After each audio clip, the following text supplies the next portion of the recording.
Hey. So, brother. Yeah, man, we're right here with Natty Wailer, who's going to be playing in the College Bar later on. So, tell us a little bit about yourself, just for people who mightn't know. Well, first of all, I'd like to say greetings to all the music lovers and reggae fans. See? Because without their love and support, this music could not have gotten that far. So, being a former member of Bob Marley The Wailers, I see it as still I feel compelled to still keep this reggae vibes alive, you know. And the reggae music is all about love and liberation. You know, they go hand in hand.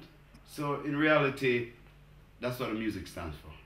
So even the words of the song speaks of the redemption. You know, so we call it redemption song. Absolutely, yeah. How was gigging with Bob Marley? I mean, we obviously haven't seen too much of him, we say, in the limited time that he had here, but what was gigging with him like? Magical. Even tonight, when I do my performance, after my show, I do open my show sometimes with a tribute to Marley, which is my spiritual and my musical mentor. But the overall thing is, I call it Marley's magic, because you know, wherever I go today, wherever in the world you go today in the world and start a Marley song, the rest of the world can sing along. Any song. I wanna love you and treat you right. I wanna love you every day and every night. See, just right. Absolutely. That's exactly what I'm talking about. Right? So that's what the old music is about. You know, people's music, unity, love. One love, the concept of one love is a reality. Yeah. You know, people say one love and they say, how the hell that's going to happen with such a world? But you know what? You'll be surprised. Just one stick of match can start a big fire. But you just have to have that stick. And that's the music. And what we're singing about was always there. We were all talking about love and liberation, but that need was always there. We just come to fill that gap, the generation gap, that is. Yeah. You talk very passionately about reggae music, but do you think it has much of a future in the world that we do live in today? I'm going to make that simple. The music comes from the culture, and we call the culture Rastafari. And in reality, if that is true, then in my philosophy, Rastafari is the future. And when I say Rastafari, I mean natural living. People have to come right forward to where we started from. You know, we've come a long way, you know. I mean, we can do open heart surgery, we can fly machines to space, we can fathom the depths of the ocean, but yet we need to find this one little ingredient called love, so everyone can live and let others live, you know. Because to me, I see there's a world that it can be depressing, but it depends on from where you stand. So optimistically, yeah, it's gonna happen. People gonna realize, wait a minute, we ain't gotta be all that stressed. We ain't gotta give our time, our life, and our art to something else. I am who I am. You know, back to who I am, or who you are. Exactly, yeah, who we all are. Yeah, it's Rastafari.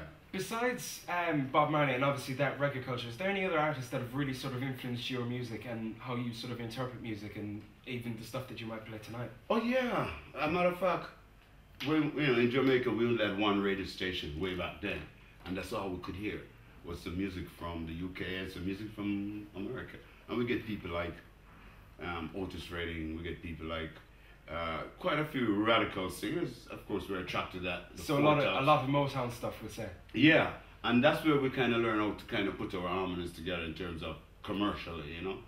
But man, down through the centuries, there's been legends. There's been people doing their little part and passing it on to the next generation, you know. And this is the generation. And like Marley's music, what, 30 years after the fact? And there's still kids singing Marley's music. Absolutely. How young are you? 21. See? And you're still singing Marley's music? Still singing all the time. Because you used to live in Ireland. I mean, how did you find, obviously very different cultures, how did you find sort of living in this country? You know what? The culture is not too different. Yeah, the races might be appearing different. But when you check it, the community, family, religion, the common struggle is an identity through the Irish culture and through Jamaican culture too. Because we are just to struggle with the same common enemy. You know, we love our sovereignty. We love to be we who we are. And being an African, we were taken from this mainland, taken to these little islands. They break your spirits, take you to the places they want to take you to, enslave you. And now, of course, they move the chains. But there's still another sort of chain, vanity, mental chain, you know? It's up to individuals to break that. Anyway, back to being in Ireland.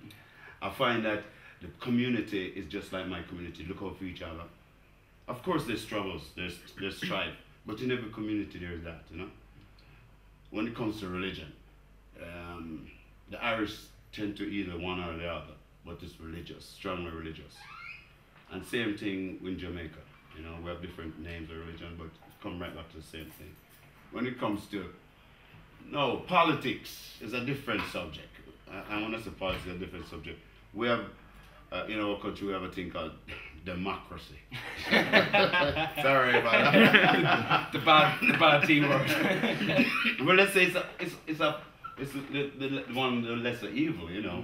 Because when you look right now, the people who is traveling the world, bombing places and talking about they're bringing democracy, even in their own country, there's no democracy. So how can you take democracy to another country with bombs and tell me you're doing this in the name of humanity? I ain't stupid. This is war. This is war against humanity. You know, you're killing babies, you're killing communities, you're killing dreams. You know, but of course Ireland have had its share too. You know, and I've been through Ireland and I've seen the progress. I remember times when there were big iron gates. There were checkpoints at airports. There were cops in every corner. Well, not cops, they look like soldiers. Yeah, and things have changed. You know, I've seen progress. I've seen progress in Belfast. I've seen progress here in Galway. I've seen progress there in Dublin. You know, and I've been around the island quite a few times, you know. And believe me, the Irish people I feel welcomed, you know. And of course, I see myself as a reggae ambassador, you know, to Ireland, and I feel really welcomed. And even tonight, you might notice where you start a song and the audience become a part of it. Because I'm not really on stage as a stage person. I'm just there. I'm merely to get the orchestra, what do you call it, the choir. The choir, yeah. So you can call me the choir master. Okay, guys, you know. But once you get it started, it's on. Do you find that a lot of gigs that, you know, you might just start, we say the Redemption song opening, and then suddenly the audience just suddenly takes it away themselves? Oh, that's what I want to see. I love when that happens. That means I'm not just standing there alone, we're standing together. Because, you know, imagine if the whole world sing one song and speak one language. No, we're not talking about the New World Order. We're talking about... That would be for another day. We're talking about the old world order, where people was in more unity and understand each other culture. Not that there wasn't strife and struggles, but it wasn't on this level, where now they have a bomb, you don't have to have a man in it. You can send a bomb from, what, Russia to America, from America to Russia? Even through someone's postbox if you believe in this. You know what I'm saying? Yeah. So things in time has changed, but love remains the same every time. And it's love why we're here. You know, I mean, we do have a different concept of love, but there's a saying that, think not that you can direct the course of love, because it is love who finds you worthy will direct your course. Love possesses not, nor will it be possessed. Love acts of nothing else but of itself. Okay, So, we can honestly talk forever and just enthralling me in, but I think we should really let you back to preparing for your gig. But before we do leave you, would you give us a little blast of some really Bob Marley song, maybe One Love? Oh yeah, actually one of my favorite songs. And actually my favorite as well. And actually the song that I'd like to do for you is a song that we call it an international anthem, and it's the Rastaman's anthem, and it's a simple song. It's called Redemption Songs. Fantastic. You know, because that's what the whole thing's about. That's what we're doing tonight. Every song is about love and liberation. So this one.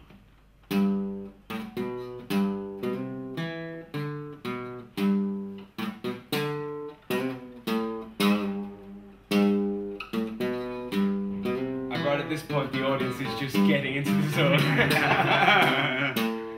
Well, pirates, yes, they rob. They supply to the merchant ships. Yeah, minutes after they took it. From the bottomless pit. But my head was made strong by the hands of the Almighty. We forward in this generation. Try and believe. So won't you help me sing these songs of freedom? 'Cause all I ever had, redemption songs, these songs of freedom. Emancipate yourselves from mental slavery. None but ourselves can free our minds. Have no fear for atomic energy, and none of them could stop at the time.